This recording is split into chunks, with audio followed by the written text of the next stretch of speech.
أعوذ بالله من الشيطان الرجيم بسم الله الرحمن الرحيم والصلاة والسلام على سيدنا محمد وآله الطيبين الطاهرين صلوا على محمد وآل محمد. اللهم صل على Muhammad وآل Muhammad. Bueno, hasta ahora habíamos visto 6 clases de autodesarrollo, donde habíamos visto varios temas. Y después de estos varios temas que hemos visto, sería bueno, primero que en esos varios temas hemos aprendido, o hemos visto, o nos han orientado, la manera de realizar el peregrinaje espiritual. Del viaje espiritual, o el autodesarrollo, que al fin y al cabo son todas frases sinónimas. Ahora hay que ver los resultados de este viaje espiritual. Entonces esto es Bismillah Ta'ala, es clase de autodesarrollo, clase número 7. Y estos son los resultados del viaje espiritual. Está claro que el objetivo final del viaje espiritual es aproximarse lo más posible a Allah subhanahu wa ta'ala. Sin embargo, la noción de proximidad o curva a Dios puede parecer abstracta para algunos. Si bien se entiende que no es una proximidad física, que no es una proximidad de una distancia, ni en centímetros, ni en milímetros, ni en millas, aún así, todavía el que comprende que es una cercanía espiritual y no una cercanía física, aún así sigue siendo un concepto abstracto. Puede parecer abstracta para algunos, especialmente para aquellos que no están o especializados, capacitados, formados. Ya vamos a ver qué es lo que dejamos al final en filosofía. No todo el mundo tiene que ser filósofo, no todo tiene que ser. Es más, ni siquiera tienen que tener una gran erudición. Hay muchos que, por ejemplo, se especializan en un tema particular, son ingenieros, tremendos ingenieros. Pero realmente cuando los sacamos de la ingeniería, realmente trastabillan bastante. Lo mismo puede pasar con médicos. Médicos y medicina incluso pueden tener cultura general respecto a varias cuestiones. Pero si vamos a hacer abstracciones filosóficas, por ejemplo, hay que manejar las cosas con un poquito más de cuidado. Entonces, este escrito intenta arrojar luz sobre la noción de cercanía a Allah por medio de describir lo que sucede a aquellos que están pasando por el camino espiritual. Esto era algo que antes estaba más delegado a la noción de cada uno y el buen gusto de cada uno. Ha habido resultados del viaje espiritual.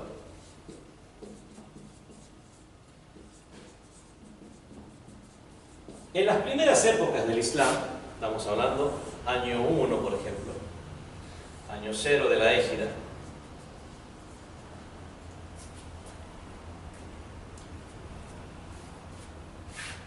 comenzó a haber personas que se destacaban en lo espiritual. El principal de ellos, por supuesto, luego del profeta del Islam, es, primero el profeta, Ali ibn Abi Talib. Es más, esto es reconocido por todas las tendencias del Islam. Casi todas las tariqas sufis, tienen puntos en común. Hablan de lo que hay que seguir la Sharia. De la Sharia nosotros después llegamos a lo que es la tariqa, la forma o las vías para acceder a lo espiritual. Y con la tariqa llegamos a la haqiqa. Entonces son 3 formas. Estoy hablando de los sufis ahora, ¿no? Sharia, o sea, normas. Tariqa, para llegar a la haqiqa, a la realidad. No sé cómo lo ponen haqiqa, que no más haqiqa, sino más Sharia, tariqa y haqiqa. Bueno, tienen estos puntos en común. Otros puntos en común que tienen es buscar los polos espirituales, que son las personalidades, los referentes para ellos. Tienen polos actuales, contemporáneos, y todos dirigen su cadena, su sílsila, su cadena de maestros, y casi todos terminan en Ali ibn Abi Talib. 99% terminan en ellos. ¿Por qué 99%? Hay una sola tariqa que es la Naqshbandiyya, que dicen que realmente el conocimiento del profeta fue transmitido a Abu Bakr cuando estuvieron en la cueva.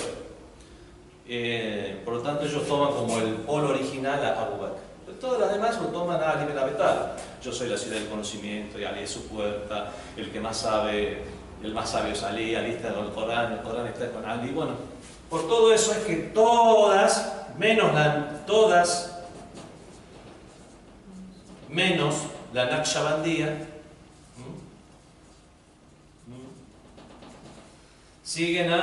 toman a Ali como el polo de los polos. O sea que los sufis podemos decir que son shia. De alguna manera, en un sentido amplio, en un sentido general, el concepto shia tuvo variaciones a lo largo de la historia. Estuvieron los shías políticos. En los shías políticos se toma incluso aquellos que consideran que Abu Bakr fue el primer califa legítimo y Omar también. Solo que consideran que fue lícito para Dios disponer al menos virtuoso por encima del virtuoso, como los mu'tazilitas. Es más, el sabio mu'tazilita Ben Abed Hadid, que es sunnita por definición, en el sentido de decir, reconoce alguna de las 4 escuelas de jurisprudencia sunnita, considera a Abu Bakr, a Omar, a Osman, después al Imam Ali salam, con ese orden de califato, pero considera que Ali es el que tenía la mayor virtud. Entonces, si consideran que tenía la mayor virtud, ¿por qué no lo reconoce que él debería haber sido el califa? No, porque Dios quiso que las cosas se dieran de esta manera. Y es más, hay una frase entre ellos, sobre todo en este sabio, que dice: Alhamdulillah alladhi faddala al-mafdul ala al-fadil. ¿Qué significa? Faddala, prefirió al mafdul, al menos virtuoso, por sobre el fadil, sobre el que es más virtuoso. Así que comienza su libro. ¿Y qué significa eso? Significa que dispuso que Abu Bakr, que es menos virtuoso, lo puso por sobre el Imam Ali, que es más virtuoso. Bueno, es un poquito contradictorio, incluso teniendo en cuenta que él es un mu'tazilita y el mu'tazilita no acepta el fatalismo ni las cosas dispuestas como son, sino que acepta el libre albedrío. Bueno, ya no estamos saliendo al tema. Pero realmente hay shías, en el sentido general, son aquellos shías que consideraban a Ali por sobre Osman y que no consideraban el califato de Osman, pero sí consideraban a Abu Bakr y Omar. Esos son shías políticos. Pero si nosotros vamos a hablar de shías de escuela, shías de teología, son los shías que conocemos hoy en día. Así que sí, en este sentido podemos decir que, en un sentido espiritual, son shías. Son seguidores del Imam Ali. Entonces, ellos tienen en común las sectas sufis en general, que toman a Ali ibn Abi Talib como el polo de los polos. Después siguen casi todas dicen que eso fue transmitido, esa espiritualidad, como si fuera un legado que se puede transmitir simplemente con una frase o eligiendo a alguien. Se lo transmitió a Hasan al-Basri. Hasan al-Basri no fue un compañero del profeta. A los compañeros del profeta le decimos los ashab, los compañeros del profeta. Hasan al-Basri no conoció al profeta, por lo tanto no le decimos que fue de los ashab, sino que fue de ashabul ashab, compañero de los compañeros. ¿Y eso cómo se le dice en la jerga islámica? Los tabi'in. Los tabi'in. Hasan al-Basri fue uno de los más famosos de los tabi'in. Dicen que después de Ali el polo sigue Hasan al-Basri y así. Después las diferentes personalidades, sobre todo cuando ya se van ramificando a lo largo de la historia. Estas personalidades que vinieron después, o estos personajes que vinieron después, que alegaban espiritualidad, y muchos eran sinceros realmente, seguían un camino espiritual donde querían depurarse, purificarse a sí mismos. No lo hacían de una forma ordenada. Su purificación era ordenada. No transmitían eso en forma ordenada. Es más, primero, elegían a sus discípulos, lo cual no está mal. Segundo, la forma en que enseñaban a esos discípulos era en base a que estos discípulos imitaran al maestro y trataran de comprender las orientaciones e insinuaciones del maestro respecto a los develamientos místicos que podían llegar a tener. Por ejemplo, a causa de los rezos, de los ayunos, de lo que se imponían espiritualmente para corregirse a sí mismos. Si veían un defecto en sí mismos, trataban de seguir muchos de los hadices del profeta que nos enseñan cómo corregir algunos defectos. Por ejemplo, alguien es envidioso. Una de las formas de corregir ese defecto es haciéndole el bien al envidiado. Yo soy envidioso, pero eso está mal. Entonces voy a ir, le voy a hacer un bien, le voy a hacer regalos, le voy a ayudar en su vida a este que estoy El mismo envidiando. envidioso ¿Sí? le hace eso al otro. Al envidiado. Yo pensaba que el otro... No. Si una persona es creyente, pero siente en sí que tiene envidia de alguien, pero yo quiero corregirme, una de las formas que nos enseñan los hadices es ir a hacerle el bien a esta Es persona. como un auto... Uno se está imponiendo algo que no lo siente, para que después naturalice eso. Bueno, los sufis reales, digo, el término sufi hoy en día realmente está muy tergiversado. Hoy en día tenemos, creo que en Chile tenemos sufis que no son musulmanes. O sea, lo que están buscando es como estas religiones New Age, espiritual, ponerse una dishdasha, una túnica, ¿cómo se llama? Dejarse un poquito de barba y, bueno, con un poco de argila, un aromatizante. ¿Por qué no alguna de esas reglas pakistaníes, ¿cómo se llama? Que impregnen el ambiente. Bueno, eso es lo que buscan lamentablemente muchos hoy en día en el sufismo. Cuando no, en el sufismo islámico tuvimos sufismos guerreros y sufismos combatientes, como la dinastía de los safávidas, que después se convirtieron en emperadores en Irán. Bueno, no siempre el término sufi fue asociado a decir, dejo el mundo de lado, me voy a buscar las flores, las mariposas y los perfumes Pero, los y safávidas las distancias. eran los que estaban en el imperio persa en contra de los otomanos. Sí, exactamente. Primero eran una tariqa sufi, Sí. que después se hicieron chias. Ellos son los que Se hicieron chias, exactamente. Bueno, en general, estos sabios lo que hacían era por medio de esas prácticas, y realmente les resultaba a muchos. Nosotros no decimos, pero eso eran sunitas, nosotros somos shiitas. No, nosotros decimos toda vivencia espiritual es valedera. No andamos con esas cuestiones shia, suya, de la camiseta que tiene, de quién es, qué número tiene en el shiismo, el centro, delantero, mediocampista. Dice, no, señor, no importa qué camiseta, de qué corriente islámica. Incluso respetamos los develamientos místicos que puedan tener personas de otras religiones. Hemos estudiado a Sor Juana Inés de la Cruz, y en Comblas hemos estudiado su vida, realmente hemos visto que realmente muchas de las cuestiones que ella anunciaba como develamientos que tenía se corresponden, y no sería descabellado decir que son develamientos místicos reales.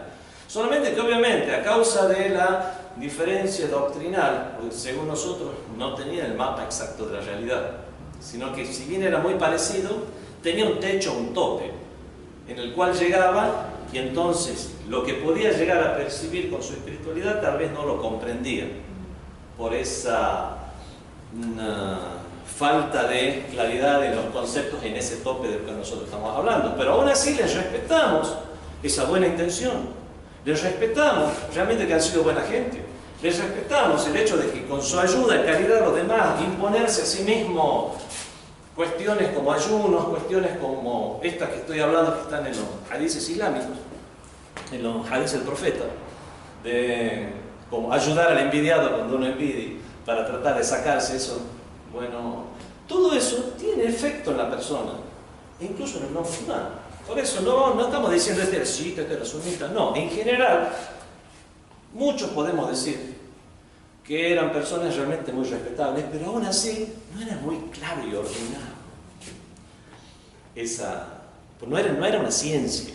No se podía hacer estudios del sufismo o estudios de la espiritualidad del Islam. Unidad uno. No era así.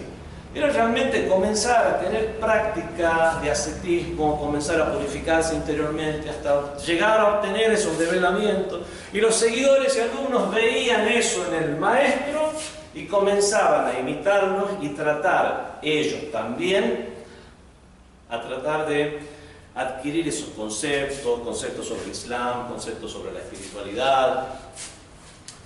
Y eso fue de esta manera hasta que llegó Ibn Arabi, el andaluz.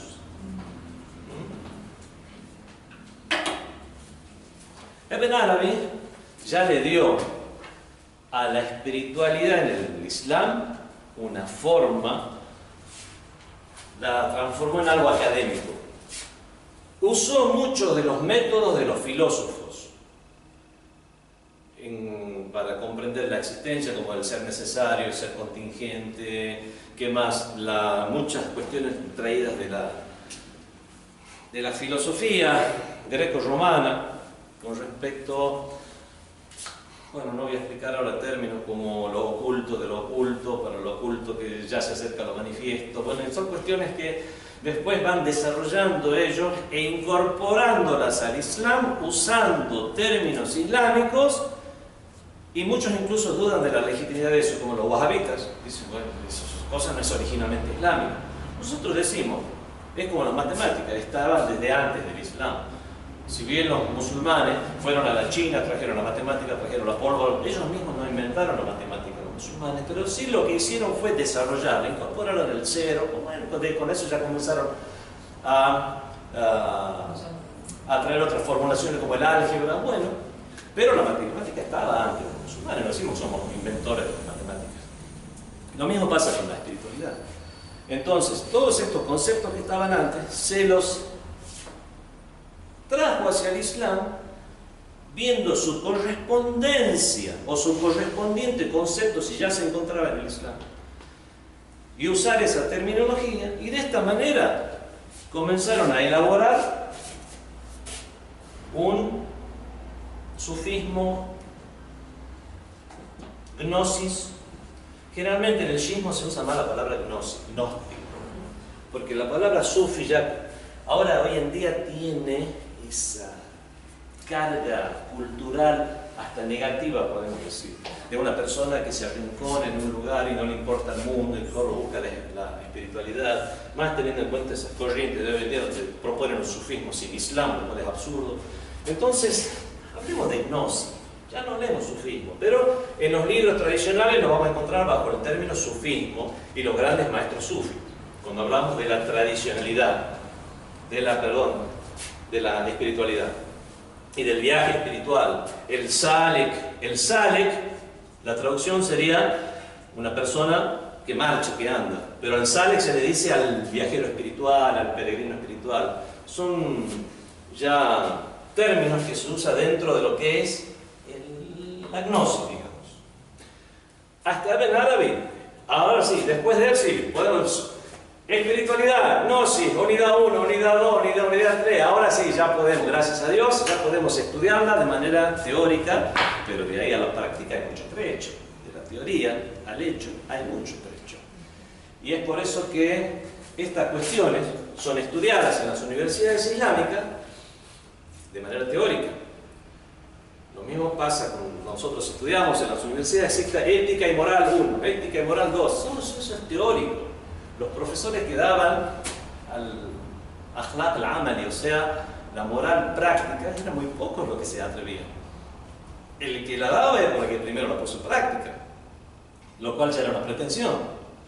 Por lo tanto, vemos que en toda la ciudad de Qom había 3 que eran famosos. Por ejemplo, me acuerdo yo que la daban los días jueves, que es como el sábado aquí, donde eran días que no había clases oficiales y la gente iba como materia extracurricular, sino que lo más importante, al fin y al cabo, la espiritualidad como religión, que es el Islam, como materia extracurricular, iban y de forma colectiva participaban en clases como el famoso Ayatollah Meshkini, rahmatullah alayh, y otros más que eran los pocos que se animaban a dar esas clases de akhlaq teórico. Akhlaq práctico cualquiera, yo mismo vengo, bueno, las virtudes son estas, los vicios son estos otros, esta es la forma de compartirlo. Todo eso son cuestiones teóricas, pero la cuestión práctica ya es otra cosa. Antes, estos personas o personajes famosos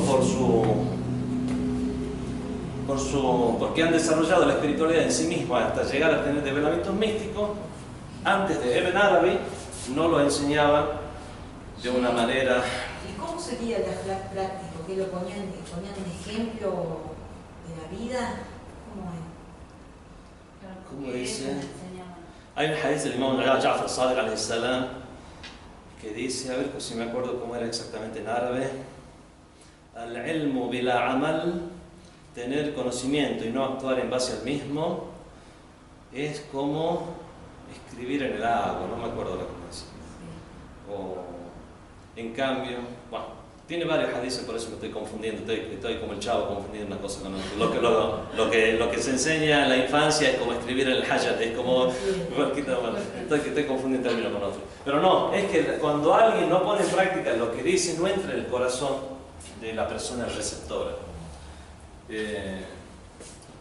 Bueno, ya lo conté varias veces, creo, el profeta sallallahu alaihi wa sallam, cuando viene una persona, un padre, a decirle: mi hijo come muchos dátiles, ¿puede decirle que no coma tantos dátiles? Y el profeta dijo: ¿me lo traes mañana? Y el hombre pensó, bueno, que el profeta iba a idear algo iba a hacer una escenificación para enseñarle algo al niño. Y al otro día, cuando vino, lo traje otra vez a mi hijo: sí, por favor, que venga. Por favor, no comas muchos dátiles. Y el hombre le dijo: eso lo podías haber dicho ayer. Y el profeta, ¿qué le dijo? Yo ayer comí dátiles. Bueno, lo que no está en práctica, lo que uno no se pone en práctica, es difícil que ingrese en el corazón del otro. Entonces, eso es, por ejemplo, con eso le doy un dato de la manera en que se manejaban estos espiritualistas antes de Ibn Arabi. Si bien después de Ibn Arabi ya comenzaron a enseñarlo, ya se dividió en dos. Era lo teórico más lo práctico, que sería igual que lo que habían antes.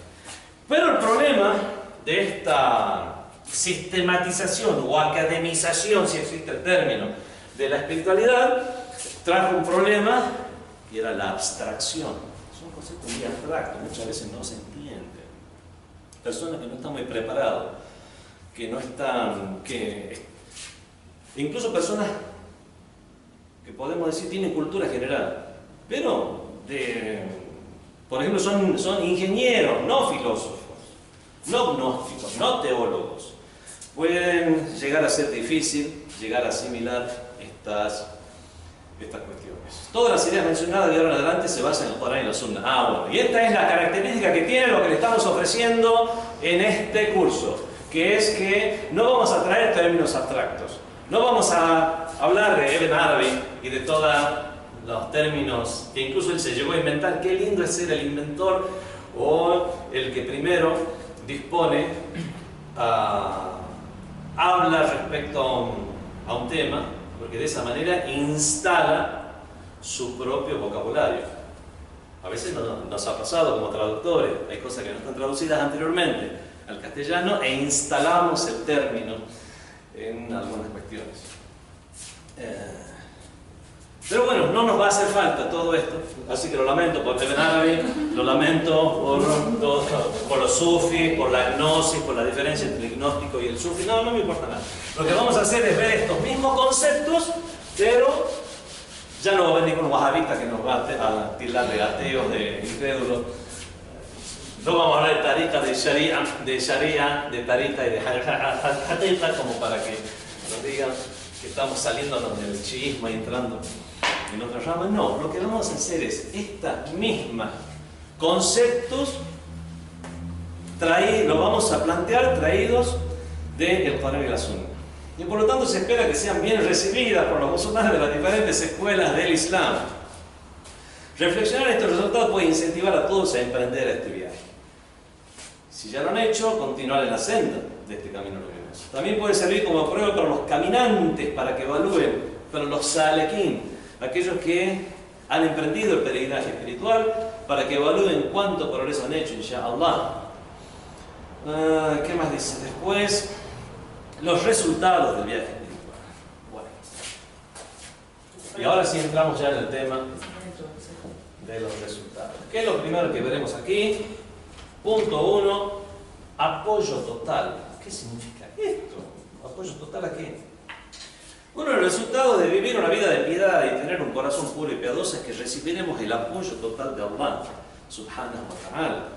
Es más, uno de los mejores, más famosos, más célebres, más efectivos dua que uno puede hacer en el Qunut es: Ilahi la takilna ila anfusina tarfata aynin abada. Dios mío, no hagas que nos apoyes en nosotros mismos, ni siquiera en lo que dura un pestañeo.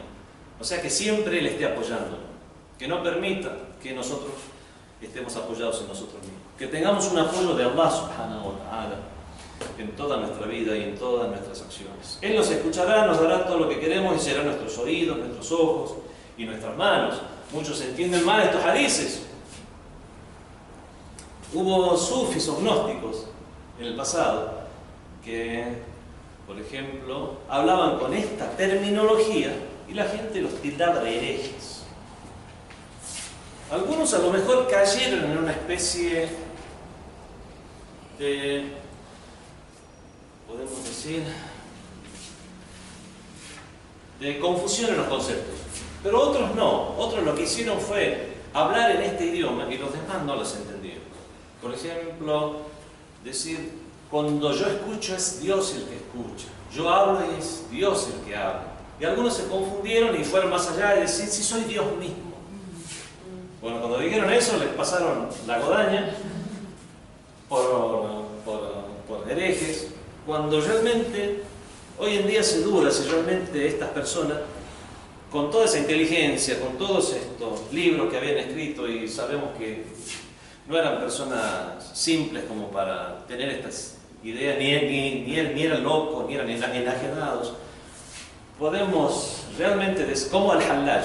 Hallaj fue una persona que fue condenada y lo mataron bajo la acusación de herejía. Era un sufi que dijo, Ana al-Haq, yo soy la verdad. Si yo soy la verdad, ¿qué es eso? Yo soy la verdad. La verdad con mayúsculas significa yo soy Dios. Ana al-Haq, ¿qué es eso? Y lo mataron. Muchos acusan que este hombre tenía ideas que podían llegar a comprenderse hoy en día como lo que es el panteísmo. ¿Qué es el panteísmo? Panteísmo es que Dios está en todo. Esta pared es Dios, yo soy Dios. Dios es todo, no sola cosa. Y cuando uno muere realmente lo que hace es fusionarse otra vez con la unidad y volver a la realidad. Hay una unidad y hay una multiplicidad. Y cuando nosotros abandonamos nuestra multiplicidad, volvemos a la unidad, que es una sola cosa. Eso se llama el panteísmo. Muchos acusan a este Hallaj y a otros más como que eran seguidores de lo que podríamos traducir hoy en día como el panteísmo. Y otros dicen, Los sufistas. no todos. Algunos llegaron a este nivel. Ahora no, en esa época. En esa época, y tal vez hoy en día también hay algunos que tiendan a ello. Pero a veces se entiende el panteísmo como que todo es Dios, y a veces podemos entenderlo como que Dios está en todo. No es lo mismo. Dice el Corán, el Sagrado Corán, que Dios está más cerca de la persona que la vena yugular. Estamos más cerca de Él que la vena yugular. Entonces, hay personajes de la historia que podemos decir que fueron acusados de decir que todo es Dios, cuando en realidad lo que querían decir es que Dios está en todo. Que Dios es la existencia real y que todos los demás tenemos una existencia virtual.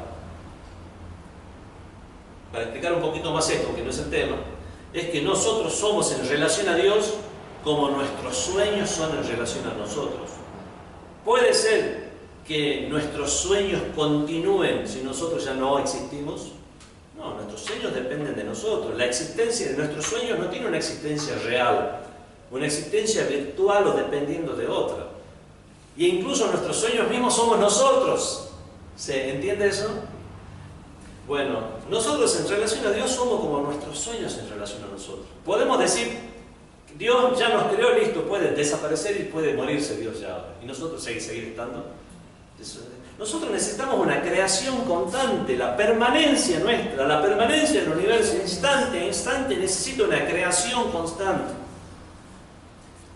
A lo mejor lo que quisieron decir a esta gente es eso, que nuestra existencia es virtual y la existencia de Dios es la real. Y Dios está en todo, que no es lo mismo que todo es Dios.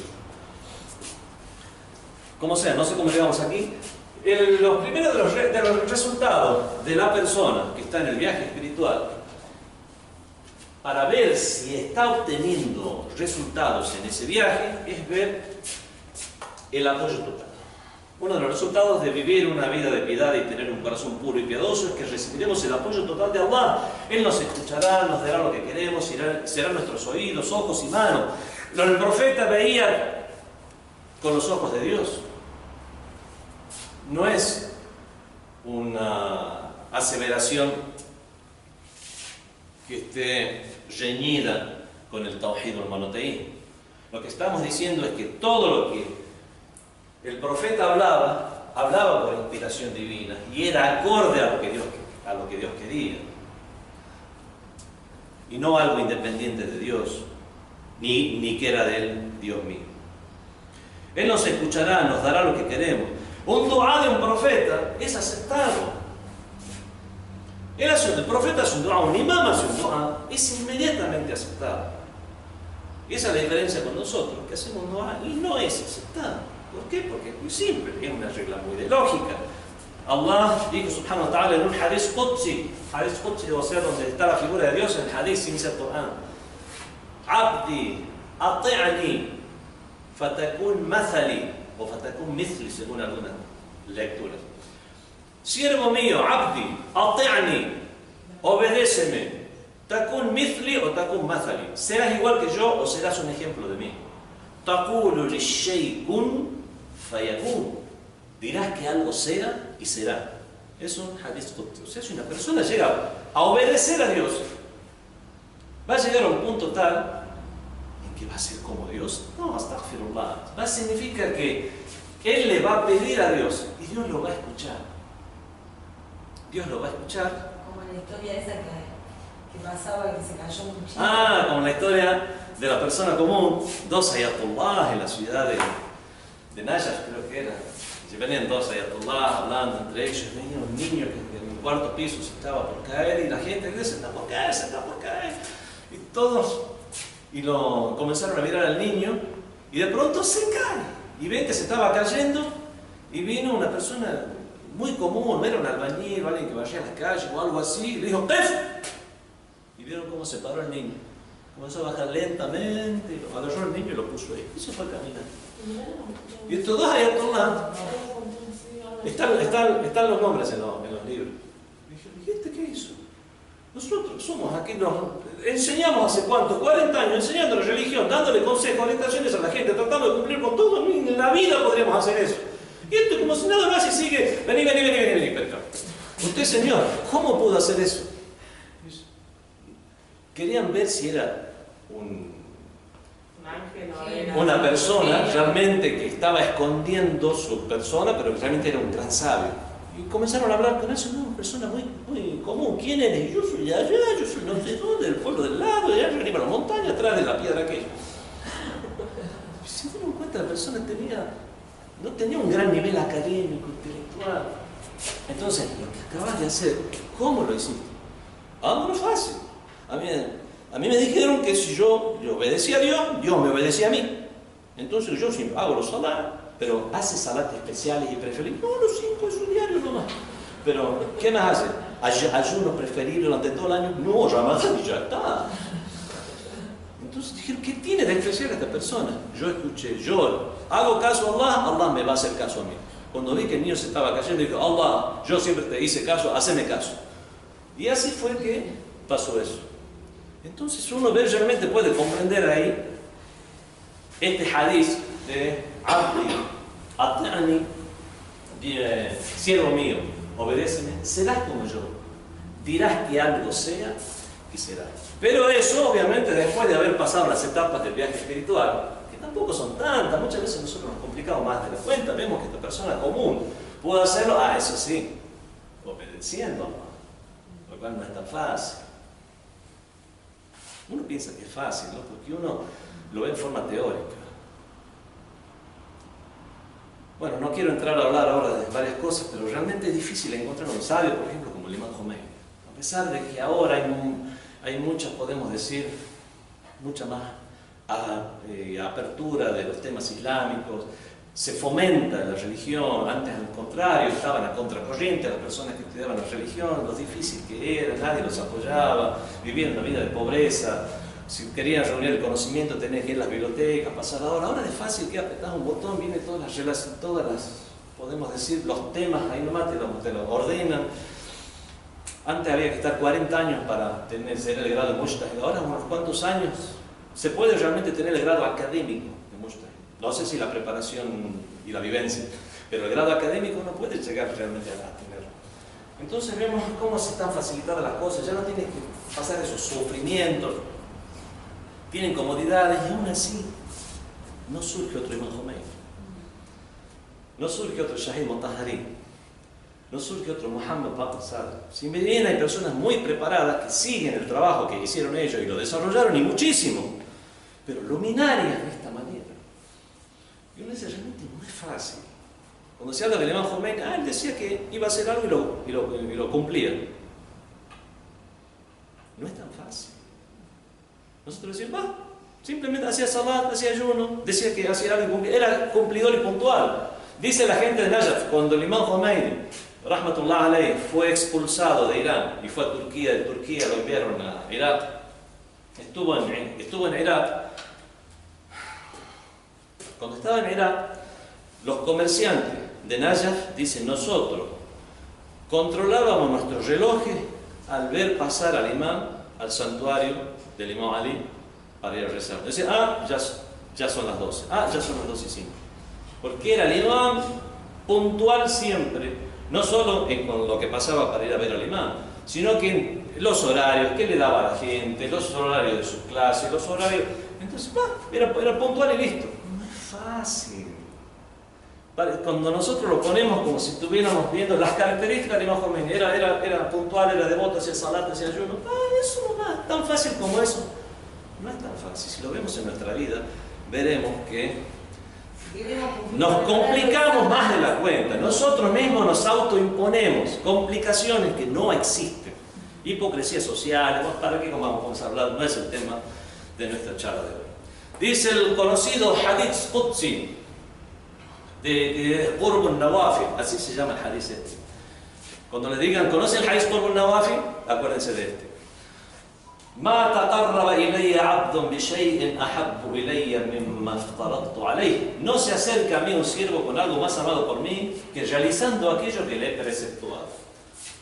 O sea, muchos piensan que van a llegar a Allah y se van a acercar más a Allah quedándose parados en un solo pie, como hacen los fakires de la India y muchos sufis también, ¿no? Parados en un solo pie, subhanallah, subhanallah, subhanallah, subhanallah, subhanallah, subhanallah. Y bueno, de esa manera hacen lo que se llama realmente riyadat. Riyadat significa ejercicios físicos para que después eso se transmite en lo espiritual. Pero no vemos el hadith Qurb al-Nawafi, dicen no se vayan tan lejos. No se acerca a mí un siervo con algo más amado para mí que realizando aquello que le he preceptado, el salat y el ayuno. El ayuno es Ramadán. ¿Tienen dinero? Sí, ir a la Meca. ¿Tienen dinero? No tienen problema de dejar su trabajo, pedir la licencia, conseguir la visa, está todo listo. Sí, entonces vayan a la Meca. Y ciertamente que Él se acerca a mí mediante las acciones meritorias. وَإِنَّهُ لَيَتَقَرَّبُ إِلَيَّ بِالنَّافِلَةِ. Pero él, si procura acercarse más a mí, es con las náfilas. Las náfilas sí ya son las acciones meritorias. Hizo el salat, ahora voy a hacer el salat de las nawafil. O sea, las meritorias. ¿Qué más? Hasta que es amado por mí. حَتَّى أُحِبُّهُ فَإِذَا أَحْبَبْتُهُ كُنْتُ سَمْعُهُ. Hasta que yo lo amo, cuando él hace eso. Y cuando es amado por mí, entonces yo soy su oído con el cual escucha. كنت سمعه الذي يسمع به وبصره الذي يبصر به. Soy su vista con la cual ve. ولسانه الذي ينطق به. Soy su lengua con la cual habla. ويده التي يبطش بها. Soy su mano mediante la cual toca. إن دعاني أجبته. Si me ruegan, le respondo. وَإِنْ سَأَلَنِي أَعْطَيْتَهُ. Y si me pide, le concedo.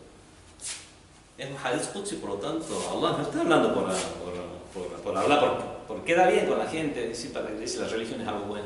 No, es Allah el que está hablando, no hadith Qudsi.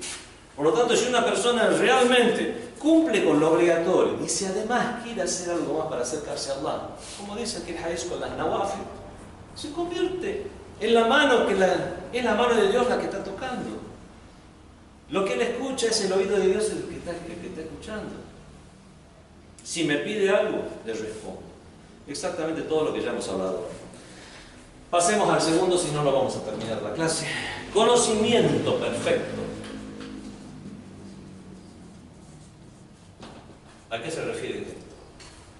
Hay muchos hadices que indican que uno de los resultados de haber alcanzado la cercanía espiritual es estar dotado con un gran conocimiento de la realidad del mundo. Dijo el imam Sadiq alayhi salam: Man amila bima alim warrathahu Allahu ilma ma lam ya'lam. Man amila, quien actúa, bima alim, quien actúa según lo que sabe, warrathahu Allahu ilma ma lam ya'lam. Dios le infunde el conocimiento de lo que no sabe. O sea, si vos actúas en base a tu conocimiento, Dios te va a infundir cosas que no sabes. Yo sé que hay que hacer el salat y lo hago al salat, Allah me va a infundir algo más. Yo sé, soy médico, sé que el cigarrillo está mal y lo mismo fumo. O sea, el tipo no está actuando en base a lo que sabe, sino que está actuando en algo contrario a lo que sabe. Entonces viene la parte contraria. Incluso lo que sabe puede llegar a olvidarse o no actuar en base a eso. En cambio, si dice, soy un médico y bueno, realmente estoy consciente, tengo certeza de que fumar está mal y no fuma, quien actúa en base a lo que sabe, Dios le infunde el conocimiento de lo que no sabe. Muchas veces vemos que somos negligentes con cosas que ya sabemos. ¿Y por qué es eso? ¿Hace falta realmente que te están diciendo que tal cosa no es bueno hacerla? Hasta alguien que no es musulmán, alguien que no tiene ninguna religión, sabe que eso no está bien. ¿Por qué lo hace? Porque el caso contrario, quien no actúa en base a lo que sabe, Dios o le hace olvidar o le hace ser negligente respecto a lo que sabe. Por eso muchas veces, a pesar de saber cosas, somos negligentes al respecto. Así que, entonces ya saben, si viene alguna pregunta de examen o algo así, ¿cuál es Hadith Qurubul Nawafil? Bueno, uno ya tendría que saber la respuesta. Conocimiento perfecto. Hay muchos hadices que indican que uno de los resultados de haber alcanzado, bueno, ya leímos la cercanía espiritual a la vez estar dotado con un gran conocimiento de la realidad del mundo, incluyendo muchos misterios que no pueden ser conocidos a través de los métodos ordinarios de aprendizaje. El profeta, narró el profeta que Allah dijo, o sea, un hadith qudsi también, فَإِذَا أَحَبَّنِي, si es que me ama mi siervo, أَحْبَبْتُهُ, yo también le amo. وَحَبَّبْتُهُ إِلَى خَلْقِي, y voy a hacer que mi creación también lo ame. وَأَفْتَحُ عَيْنَ قَلْبِهِ إِلَى جَلَالِي, y abriré sus ojos interiores a mi gloria y grandeza. وَلَا أُخْفِي عَلَيْهِ, y no ocultaré de él conocimiento, el conocimiento de los selectos de mi creación. O sea, pueden saber cuestiones que no han estudiado, cuestiones que únicamente pueden saber personas selectas de la creación. Se trajo una fórmula de ingeniería matemática y el hombre es un sabio simplemente que fue a hacer un dua. ¿Es posible eso, señores? No me vengan con cuentos, no es un cuento, ya ha pasado muchas veces. Lo que sí está registrado en la historia son personas que ya tenían una capacidad y lo que han hecho es, valiéndose de su proximidad a Dios, tener develamientos que les dan los resultados. Eso pasó con Sheikh Baha'i, el famoso Sheikh Baha'i, que estaba en Irán, que es el que hizo... Está en Najaf, ¿no? En la entrada Está... ¿Dónde era eso? ¿Najaf o...? Que teníamos que leer, O en que Mashhad. era como un permiso que antes de entrar a... Mashhad. Mashhad, que dijiste Najaf. No, Mashhad, sí, Mashhad. Eso es Es más, él es el que hizo el santuario de la cúpula del Imam Ali Que quería poner una campana. Era el que quería poner una campana por algunos de sus artes que él conocía, artes metafísicos, para saber a quién le era aceptado o no la ziara de Imam Ali hermosa, ¿verdad? Y el que tenía que poner la campana veía al imam en sueño que decía que no lo ponga la campana. El Sheikh Baha'i le decía que lo ponga la campana, de albañil volvía a ver que no lo ponga la campana. Decía, ¿pero por qué? El imam me dijo en sueño, yo soy muy Karim, soy muy generoso como para estar diciendo a vos sí, a vos no, a vos sí, a vos no. Así que todos vengan, inshallah, que a todos les vamos a dar la recompensa de haber visitado. Esa es la razón por la cual, o sea, tienen un conocimiento y después adquieren otro, porque, por ejemplo, en algunos de los imames que eran médicos, ingenieros, esto, un montón. Tampoco es de una manera tan simplista. Yo estoy en contra de los reduccionismos, como para decir, listo, ya está, ya no me sé una fórmula de matemática, no estudié para el examen, me voy a leer toda la noche, inshallah, y mañana voy al examen, te va a ir mal. Lo que hay que hacer es decir, por Allah subhanahu wa ta'ala que me ha provisto los medios, voy a usar los medios que Él me ha provisto y voy a valerme realmente de su misericordia, de sus bendiciones, para que inshallah me vaya bien el examen. Y estudio y me valgo también de la bendición. Sheikh Bahá'í, por ejemplo, era matemático, era astrónomo, era hasta brujería, dice que sabía. Si bien está prohibido en el Islam, hay un solo caso en el cual se vuelve lícita el aprendizaje de las artes oscuras, que es para combatir las artes oscuras mismas. Y en la época de Sheikh Bahá'í proliferaron estas personas, por lo tanto él y otros más de su época fueron. Entonces, y en base a estas artes fue que él quería poner esa campana, que se sabía quién era, que se le aceptaba la ziara o no. La cuestión es que él tenía todo este conocimiento, pero aún así lo que iba era a pedir la mediación de los imames de Ahlul Bayt y se le infundían estos conocimientos. Lo mismo pasó con Mullah Sadr Shirazi. Mullah Sadr vivía en Kahak. Kahak era 50 kilómetros de Qom. Era un filósofo, uno de los más grandes filósofos de los últimos 500 años. Mullah Sadr Shirazi incluso pudo llegar a conjugar dos corrientes filosóficas contrapuestas. Hay corrientes filosóficas en el Islam heredadas también de las corrientes filosóficas greco-romanas, como los peripatéticos que seguían a Aristóteles y los iluministas que seguían a Platón. Eso ingresó en la civilización islámica con la filosofía de los mashá. Mashá significa caminar. ¿Por qué? Aristóteles lo que hacía era explicar a sus alumnos mientras iba caminando con sus alumnos, y es por eso que se llama filosofía peripatética de lo que están caminando. Eso es lo que uno dice, peripatético, ¿qué es eso? Les explica lo que están caminando. En cambio los árabes fueron un poquito más, no, fueron al peripatético. No, ustedes quieren explicar al mashá, o sea, lo que camina. La filosofía mashá y la filosofía al-ishraq. Ishraq significa los iluministas. Son dos grandes corrientes dentro de la filosofía islámica. Los de la filosofía mashá son los más famosos en el mundo occidental que tomó la filosofía islámica, como Al-Farabi, Averroes, Avicena. Esos sí son conocidos. Y quieren que ellos sean conocidos porque les gusta más la filosofía peripatética. Pero hay otros que son más desconocidos aquí en Occidente, que es la filosofía Ishraqi del Islam, los iluministas, como Sohrawardi y otros. Bueno, resulta que Mullah Sadr Shirazi pudo conjugar, pero no que hizo fue un compendio, le dijo uno de esto, uno le dijo algo de esto, uno le dijo algo de aquí, algo de allá, le pongo un poco de religión, un poquito de Corán aquí, atrás del sufismo voy a poner otra cosa, lo mezclo, lo pongo en la licuadora y me salió al-hikmatul muta'aliya, la filosofía trascendental. No fue de esta manera. Lo que él fue realmente a través, aquí hay realidad y aquí también hay realidad. Entonces él tomó las realidades de cada lugar y él, por supuesto, aportó de lo suyo. Y teníamos la filosofía mashá y la filosofía de Ishraq. Una síntesis de eso. Y él pudo conjugar de estas dos, más el Corán, más la tradición del profeta, más la lógica, más cuestiones de la gnosis, gnosis o sufismo, muchos elementos de la gnosis, dio como resultado lo que se llama al-hikma al-muta'aliya.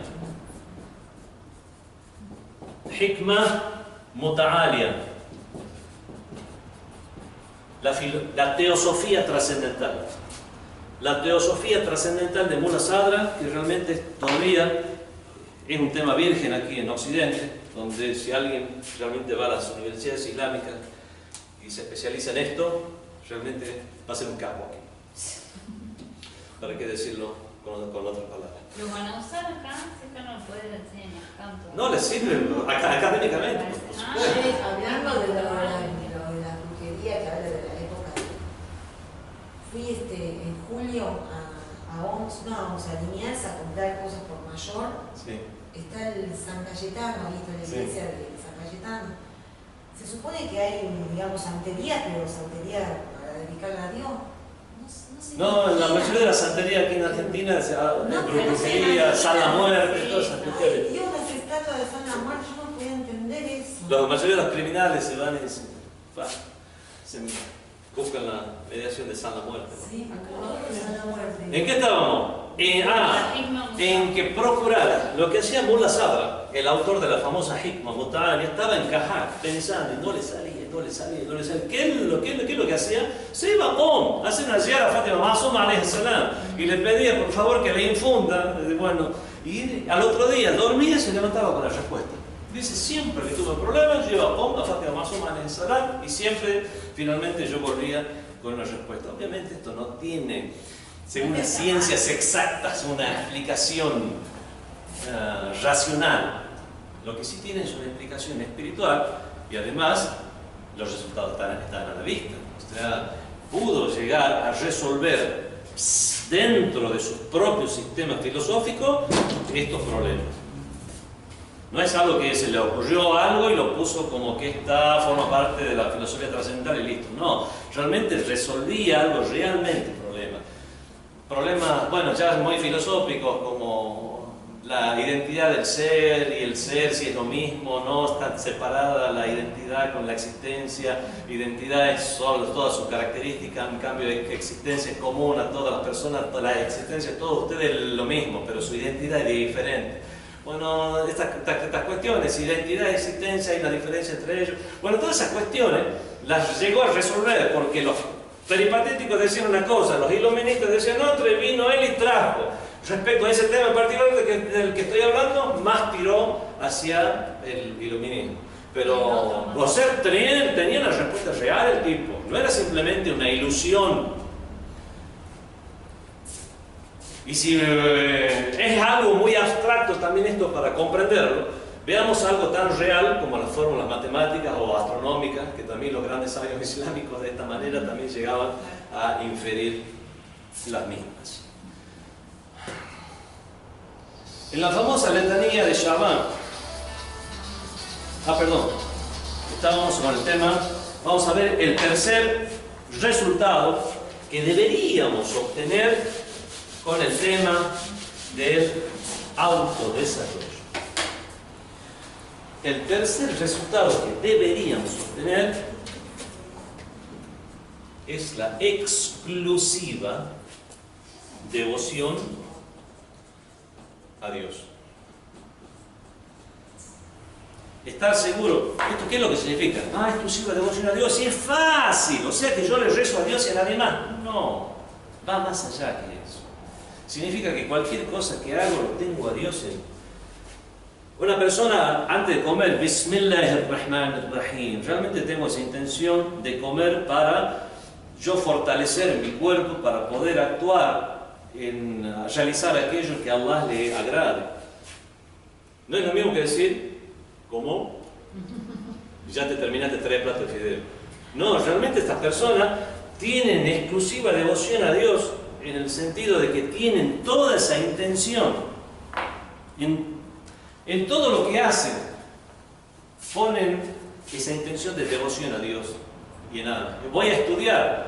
No, voy a estudiar porque quiero ganar un poco de dinero, porque realmente hace falta en esta vida, que como Dios dispuso las reglas de esta vida, hace falta tener un poco de dinero, voy a estudiar, voy a recibir. No, esta persona dice, voy a estudiar por Dios, por algo que agrade a Dios, algo que realmente haga un bien a la sociedad porque eso agrada a Dios. Y de esta manera, todo lo que hace es exclusivo para Dios.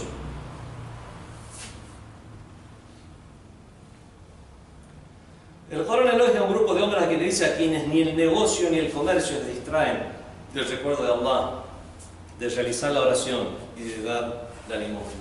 En la famosa Munajat Sha'baniyya, se dice en el mes de Shaban, el Imam Khomeini, rahmatullah alayhi, aconsejaba mucho leer esta Munajat Sha'baniyya.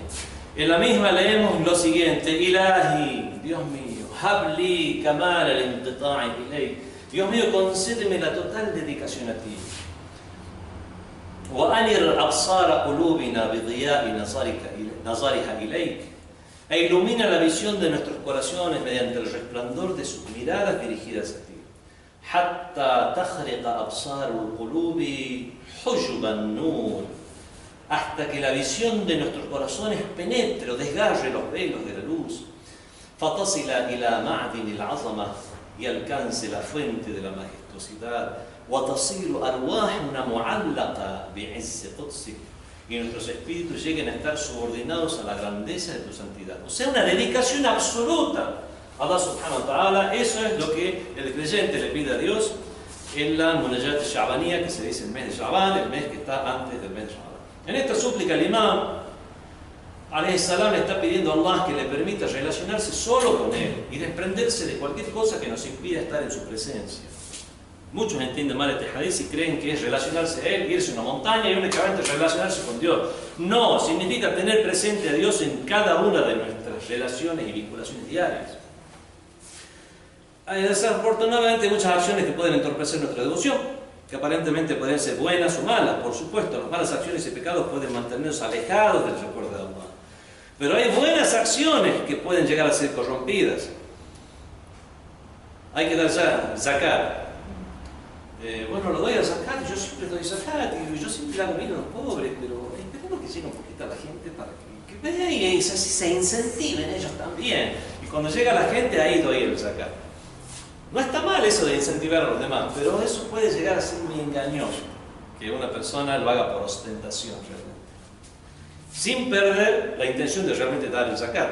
Puede tener algún tipo de... O cuando puede te llegar a en ser... un monte y después si no, es mucho mejor. Por ejemplo, por la arrogancia y el orgullo. Por lo tanto, no debemos dejar que nada se convierta en una barrera o un velo entre nosotros y Allah. La fuente de luz y grandeza, ya sea que se trate de nuestros pecados y apego a la vida mundanal o de nuestras buenas acciones y características. A ver, pasemos a otra cosa que si no, no llegamos. 4. Entrada en el reino de la luz. Creo que habría que buscar otra traducción a esto porque tiene un sesgo a la religión en New Age. ¿Sabes que en la New Age dicen que Dios... Rosacruz. Yahvé, viste Jehová. Sí. Yahvé, que significa el que es. El que es. Él. O sea, no le dicen el nombre siquiera. No, el que es. Entonces dicen, yo soy el que soy. Y empiezan con todo un trabajo sobre eso, que tiene que ver con ese panteísmo. Sí, sí. Todo. Entonces, yo soy Dios, mi presencia, todo lo que estoy haciendo es como la presencia de Dios constante. Y eso lo trabajan mucho en la New Age. Y eso es respetable. Son conceptos bastante respetables. Nosotros no tenemos que decir, somos musulmanes, únicamente nos atenemos a los temas que nosotros tocamos. No, alhamdulillah, sobre todo en el shiismo somos bastante abiertos como para seguir la ley del Corán que dice وَبَشِّرْ عِبَادِي, y dar dices a mis siervos الَّذِينَ يَسْتَمِعُونَ الْقَوْلِ, que escuchan todas las palabras وَيَتَّبِعُونَ أَحْسَنَ, y siguen la mejor. Entrada en el reino de la luz. Los hadices anteriores y muchos otros se refieren al hecho de que uno de los resultados del progreso en el camino espiritual es la eliminación de la oscuridad.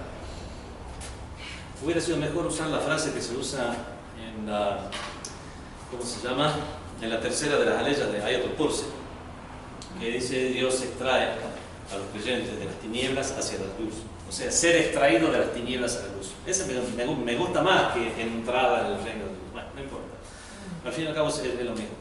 Los hadices anteriores y muchos otros se refieren al hecho de que uno de los resultados del progreso en el camino espiritual es la eliminación de la oscuridad y la entrada en el reino de la luz. El reino de la luz es una realidad mencionada en el Corán y en los hadices. Allahu waliyyu alladhina amanu yukhrijuhum min adh-dhulumati ila an-nur. Dios es el protector de los que creen, Él los saca de las tinieblas a la luz.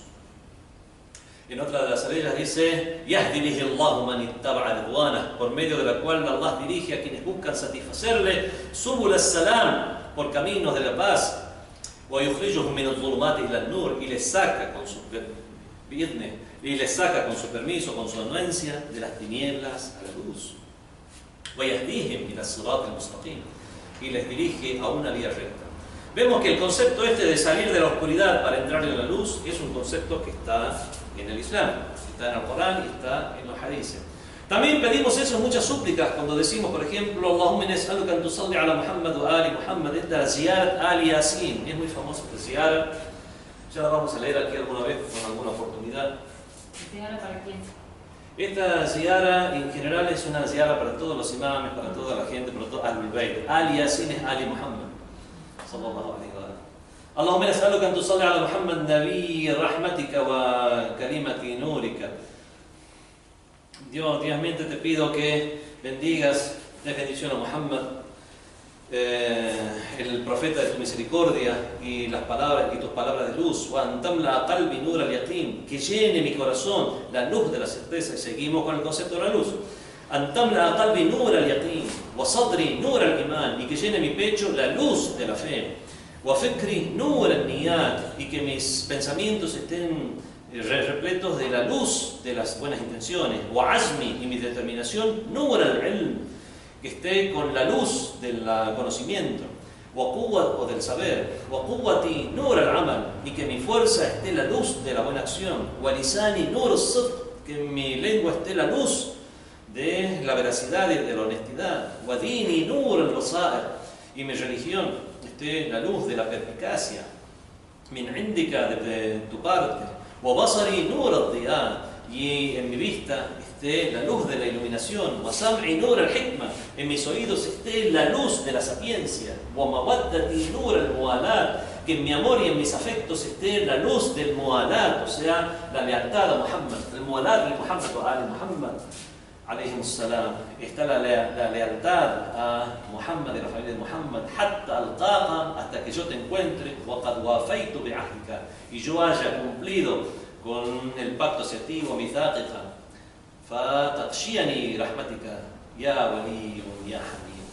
y con tu pacto y me cubra tu misericordia, o tú que eres el wali, el protector, ya Hamid, tú que eres el alabarísimo. Vemos que el concepto de luz es un concepto que realmente está muy trabajado. Dios es la luz de los cielos y la tierra. Dios extrae a los creyentes de las tinieblas hacia la luz. Y vemos que en este Ziyarat Ali Yasin, como pedimos a Allah subhanahu wa ta'ala que nos cubra con la luz en todo sentido, en nuestras palabras, en lo que escuchamos, en nuestros pechos, en nuestros pensamientos, en nuestras intenciones. El reino de la luz, entonces, a eso es lo que se refiere con reino de la luz. En el reino de la luz todo es claro y se conoce la verdadera realidad de todo. Uno de los principales desafíos que enfrentamos es entender todo de la manera que realmente es. Pedir a Allah subhanahu wa ta'ala que nos muestre las cosas como son. Muchas veces vemos las cosas y no entendemos cómo son. ¿Cuántos hay que ven una realidad y no la entienden? Realidad social, realidad política. ¿Realmente no se dan cuenta lo que está pasando en Palestina? Lo ven con otros ojos. Todas estas víctimas, civiles, mujeres, niños, ¿cómo lo justifican? Hay un loco que fue y se hizo explotar en un autobús lleno de israelíes. Bueno, ese es un loco. Él lo justifica para ir a matar todas las familias. Niños que están jugando en una playa, como se ven en las imágenes. Tirarle fósforo blanco a zonas de civiles. Soldados, ¿cómo se llama? Como los soldados que se rebelaron contra el ejército allá y dijeron, y formaron un grupo que se llama En mi nombre no. O sea que reconocen, no es que nosotros lo vemos mal. Ellos mismos reconocen entre los mismos soldados que están cometiendo masacres y crímenes. ¿Con qué ojos lo ven? ¿Con qué ojos lo ven toda una nación? Ya no digamos unos cuantos locos gobernantes, ya una nación que está apoyando esto. El occidente que está mirando y mira para otro lado. No es para politizar la clase, es para dar un ejemplo práctico y real que estamos viendo que hay gente que no ve las cosas como son. Recién me entero que hubo un atentado en Somalia, 340 muertos. Nadie puso la banderita en Facebook. Nadie puso 300 y pico de muertos en Somalia. Pero nadie dijo nada. Ni salió en el diario nada. No. Y son los basuras iguales que las mismas derivaciones de Boko Haram, de Daesh, todo eso. Esto mismo chiflado. Son como distintas franquicias. Nada que ver con el Islam, ninguno de estos. Bueno, sigamos en el quinto. Este nosotros es más familiar.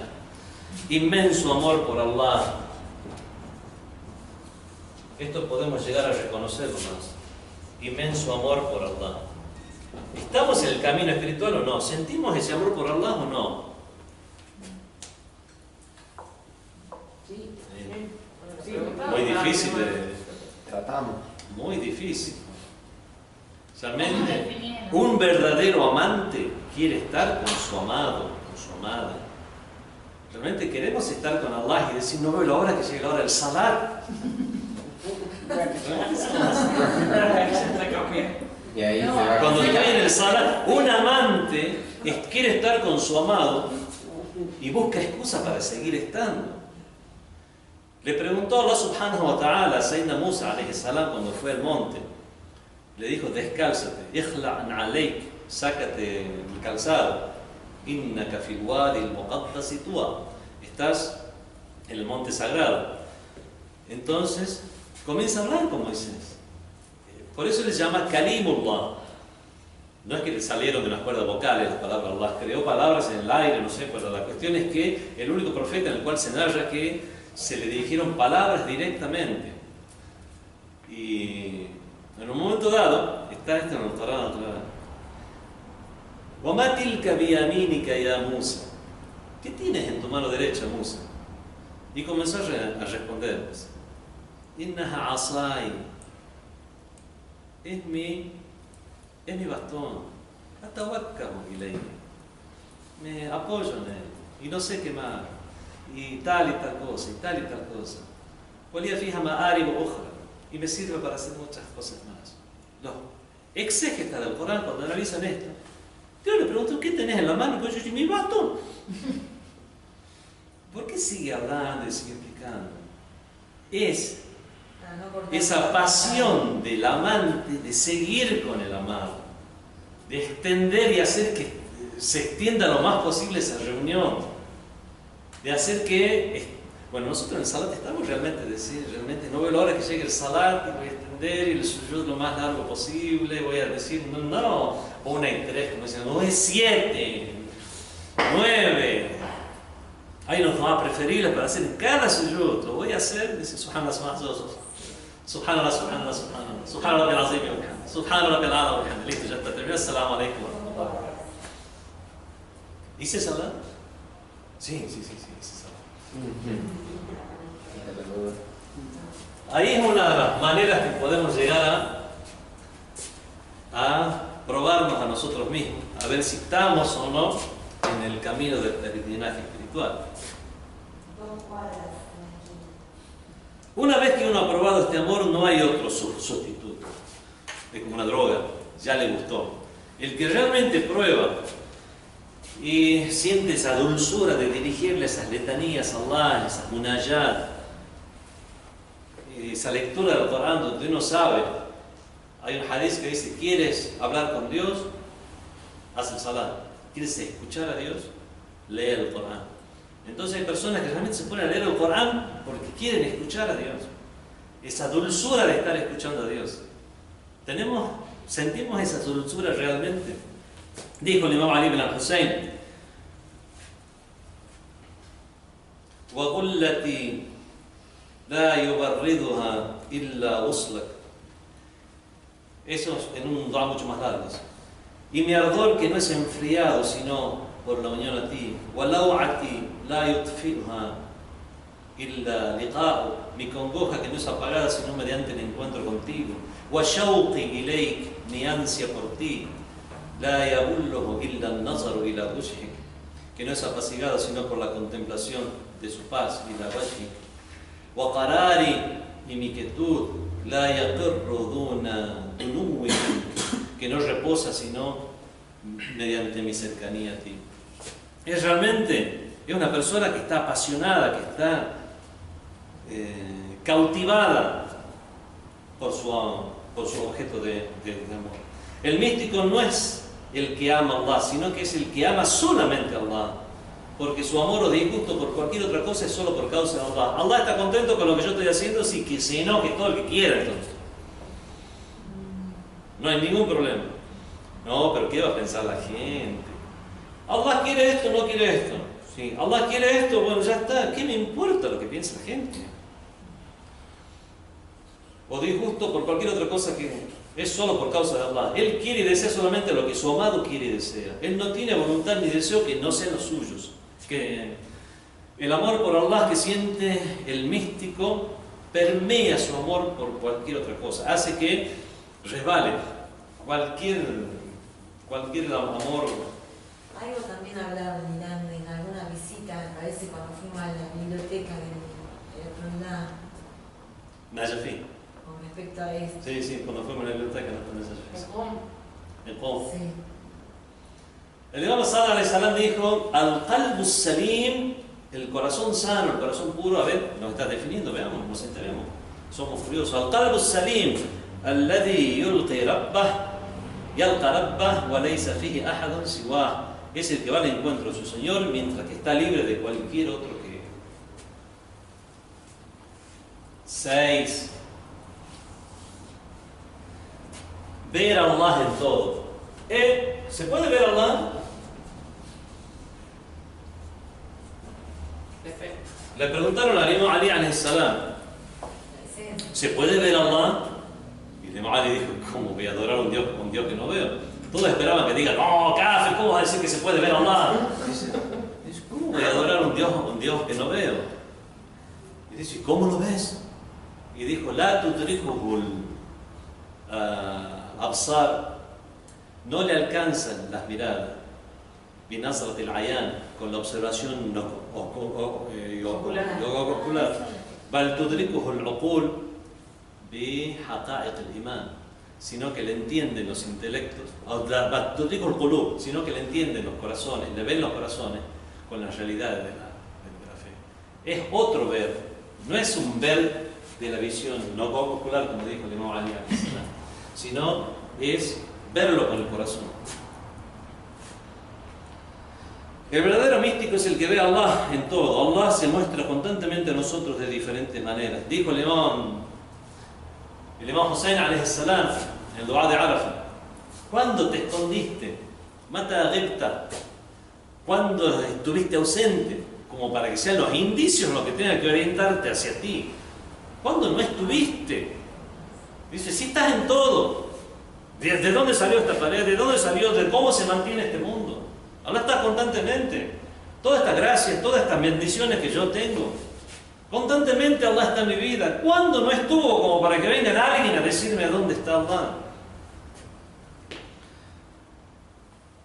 Y si nuestros corazones son puros, podemos ver a Allah a través de todas las cosas. Y en el dua de Arafat, el Imam Hussein dijo: Ilahi, Dios mío, alimtu bi ikhtilafi al-athar, supe a través de la variedad de tus signos, wa tanaqqulat al-atwar, y de los cambios en los estados y condiciones, anna muradaka minni, que tu propósito de mí, anta tata'arraf ilayya fi kulli shay, es que te reconozca en todas las cosas, hatta la ajhalaka fi shay, para no ignorarte en nada. O sea, verte en todas las cosas.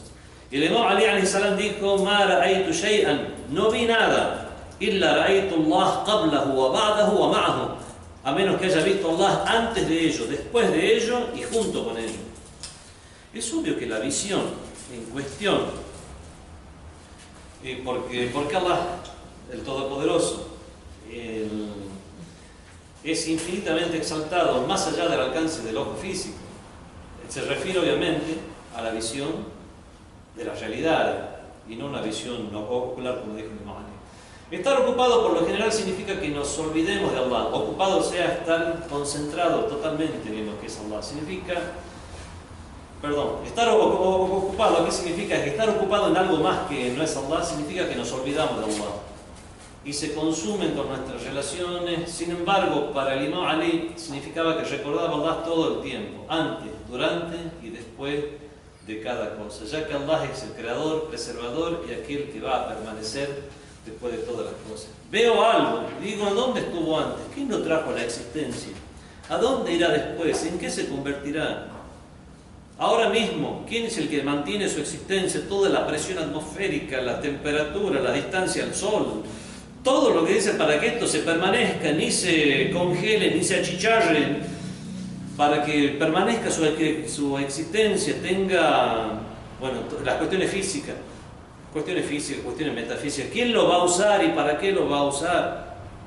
¿En qué sentido? ¿En un sentido bueno? ¿En un sentido malo? ¿Va a ser un niño el que lo va a usar y va a dibujar y con eso va a estar forjando su capacidad futura? ¿Va a ser un estudioso donde va a ser transmitiendo algo bueno? ¿Va a ser alguien que va a escribir un insulto en la calle? ¿Va a ser algo malo? O sea, ver algo y ver la causa de ello, la causa primera que es Allah subhanahu wa ta'ala, el destino que va a tener todas las cosas y Allah que está junto con ellos. No vi nada menos que vea a Allah antes, después y junto con ellos. 7. También es, con esto vamos a ver si tenemos o no, estamos en el camino espiritual. Paz interna. Es una paz espiritual, no una paz simplemente anímica, porque una ilusión puede darnos una falsa sensación de paz. ¿Una ilusión, dijo? Una ilusión puede darnos una droga, puede darnos una sensación de paz, pero una paz que no es real, es una paz ilusoria. Un enamoramiento. ¿Se entiende? O un enamoramiento. Bueno, hay un chiste aquí. Esto se lo cuenta en Irán también, este chiste. Dice que la policía busca lugares donde estaban consumiendo opio. El opio te deja relajado. Y dice, en el tal sótano hay gente que está fumando opio. Entonces rompen la puerta, entran los policías, dicen, que nadie se mueva. Y todos calladitos quedan ahí y uno dice, ¿quién se mueve? Esta gente está en el nirvana. Realmente se siente feliz, pero es una felicidad real. Las que hablaron de Irán, de esa escritora, era una sabia, una mujer que había perdido muchos hijos y que la veían entera, digamos, veían que sonreía y que estaba feliz. ¿Esa la contó el Seyyed o no? No escuchamos esa historia que decía que era una mujer muy piadosa, muy... Sí, que había perdido muchos. ¿En la biblioteca decís que lo dijo? No, la sé biblioteca cuántos no. hijos había tenido que se le murieron y la encontraron prosternada en la calle. Y que no le pasaba, no sé. Ay, sí, me acuerdo. Madre de mártires de guerra, sí. Paz interna. Cada vez que una persona, ahora mismo en Líbano, vos tenés de tu familia, ¿no? Sí, Personas que se le ha muerto el único hijo varón, que realmente sentir esa paz interna. Le pidió a la madre que haga el dua esa noche. Murieron en Siria ahora con los de Daesh. Y el padre o la madre, digamos, orgullosos de tener un hijo mártir. Bueno, eso realmente hay que tener una paz interna como para sentir eso. Cada vez que una persona se acerca a Allah, todas las demás cosas le parecen ligeras y pequeñas. Son insignificantes las demás. Entonces se siente que va a estar bajo la protección de Allah y que nada puede hacerle daño. Ella entiende que no sufre ningún dolor o dificultad excepto que sean para su propio beneficio. Y será recompensada, como dice el Corán, sin medida, bighairi hisab. Hay muchas personas en el mundo que llevan una vida confortable pero que adolecen de una falta de paz. Pero tienen una falta de paz y tranquilidad. Dice, el dinero no hace la felicidad. Pero ¿cómo ayuda? Pero no hace la felicidad. Tienen una falta de paz y tranquilidad. Realmente al estar, podemos decir, la persona que no tiene ningún tipo de dificultad, no tiene ningún tipo de aliciente para ser impulsado hacia adelante y se mantiene en el estado que está. Podemos decir que son las dificultades en este mundo lo que ha hecho que se produzca el desarrollo tecnológico, social, académico, afectivo, relaciones sociales. Hay un impulso, digamos. No había. Cuando hay un problema es que querés mejorar el problema. Cuando ves una necesidad que te moves para alivianar esa necesidad o solventarla. Hay muchas personas que llevan una vida confortable pero que adolecen de una falta de paz, adolecen de falta de paz y tranquilidad. Al punto que algunas de ellas recurren a las bebidas alcohólicas o a los estupefacientes para disminuir su dolor espiritual e inseguridad. Sin embargo, nada menos que alcanzar a Allah puede satisfacer a los seres humanos. Y eso lo dice el Sagrado Corán cuando dice: Alá bidhikrillahi tatma'innul qulub. Ciertamente, sabed que con el recuerdo de Dios se sosiegan los corazones. Y Y si no está el recuerdo de Allah, no se va a sosegar el corazón. ¿Por qué? Porque siempre un impulso, un anhelo, no va a tener un límite. Vamos a alcanzar eso, dice el hadith del profeta. Si el hijo de Adán tuviera un valle lleno de oro, desearía otro. No tiene nada en la vida. De pronto tiene un valle lleno de oro y dice, me gustaría ahora tener otro. En lugar de decir, gracias Dios mío, lo que tengo, yo con esto tengo para mí, para 10.000 generaciones de mi descendencia. No, inmediatamente desearía ya tener otro. Esa codicia. La codicia por lo mundano no tiene fin, no tiene límite. Uno piensa que va a tener un límite. Voy a trabajar hasta llegar a alcanzar tal. Mentira. Cuando llegas a eso querés algo más. Bueno, esto ya para mí ahora es normal. Ahora ya alcancé la normalidad. Me he acostumbrado a esto, ahora tengo otro límite mucho más allá. Y vemos que es por eso que la codicia en este mundo no tiene límite. Y la única forma que se va a sosegar los corazones, es como dice el Corán, Alá bi dhikrillahi tatma'innul qulub. Ciertamente que es con el recuerdo de Allah que se sosiegan los corazones. Una razón por la cual nada puede inquietar a las personas creyentes que están atentas a Dios es que no tienen miedo de perder nada. El que no tiene miedo de perder nada, dice, no puedo perder nada. Si ya tengo Allah, ¿qué puedo perder? Entonces la persona está tranquila. Hay una crisis. Quedaron sin dinero. Bueno, al otro día, inshallah, Allah va a enviar mañana los recursos. De alguna manera. Bueno, pero nadie puede estar rezando que Dios o sea, como que nadie puede estar en la casa pidiendo porque no viene nada. No, de arriba. al contrario, el mismo Ali alayhi salam, el mismo profeta, dijeron, haz para este mundo como si fueras a vivir para siempre y para el otro como si fueras a morir mañana. O sea, hay que preocuparse, O sea, pero si lo que no hay que hacer es perder la esperanza. Mándame dinero, un trabajo, no sé qué. A eso no se refiere el hadith. El hadith se refiere al hecho de no perder la esperanza. Al hadith se refiere al hecho de que sepas que no vas a encontrar algo que te calme en este mismo mundo. Siempre en este mundo va a haber preocupación. A lo mejor tengas dinero, pero va a haber una enfermedad. A lo mejor no tengas enfermedad ni tengas mucho dinero, tenés problemas de otro tipo, de tener familiar, con algún hijo, problemas específicos, de otro conyugales, bueno, el padre, madre. Entonces, hay un hadith del profeta, hadith Qudsi también, dice que Allah subhanahu wa ta'ala dice, la gente busca ar-raha, busca la tranquilidad y el sosiego en este mundo. وقد جعلتها في الآخرة, y yo la dispuse en el otro mundo. يبحثون الراحة في الدنيا, buscan la raja, la tranquilidad en este mundo. Y yo lo he puesto en el otro mundo. Yo dispuse la tranquilidad en el otro mundo. Así que no la busquen en este mundo, siempre va a haber algún problema. El que tenga dinero va a tener algún problema afectivo, emocional, qué sé yo. El que a lo mejor está completo en todo sentido, resulta que tiene problemas. Este mundo es para eso. Este mundo no hay que buscar la tranquilidad total en este mundo. Únicamente el sosiego está en Allah subhanahu wa ta'ala, donde al ser ilimitado, nosotros sabemos que mientras estamos en la orientación y estamos en la dirección, aunque no vamos a alcanzarlo nunca, ni el profeta lo va a alcanzar nunca Allah, que es lo mejor de la creación. Lo que podemos decir es que está en el camino y elevadísimo a un punto que nosotros no podemos ni llegar a imaginarlo, pero aún así no alcanza Allah. El que tiene una orientación, sé que el camino es hacia allá, lo que voy a tener, alhamdulillah, es una tranquilidad de decir, estoy en el camino. Voy a tener un referente al cual voy a mantenerme ligado, aunque por ahí me desvíe, cometo un error, vuelvo, voy a la izquierda, voy a la derecha, pero sigo teniendo un referente. El problema de lo que tienen un referente, lo que no tienen un sirat mustaqim, un camino recto, que saben que es el que los va a llevar al sosiego y a la tranquilidad. Están errando por cualquier lugar, están vagando y nunca van a encontrar la verdadera tranquilidad. Bueno, estos son 7 entonces. ¿Qué conclusión tenemos de esto?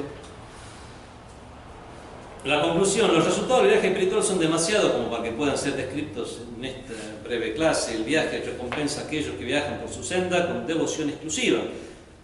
entrada en el reino de la luz, inmenso amor por Allah, poder ver a Allah en todo, paz interna, etcétera, etcétera, etcétera. Una vez que demos un paso hacia Allah, Él nos recompensará con estas invaluables bendiciones.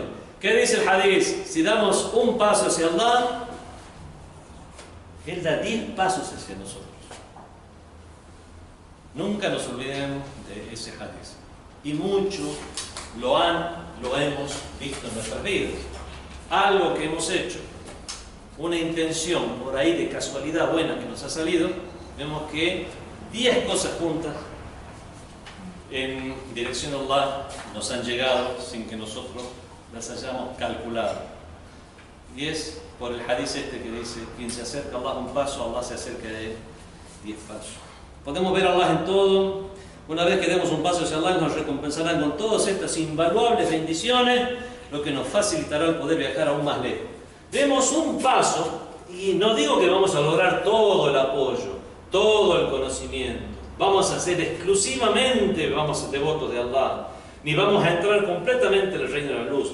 Lo que sí podemos decir es que dando un paso, mucho de esto nos va a llegar, cada vez más, inshallah.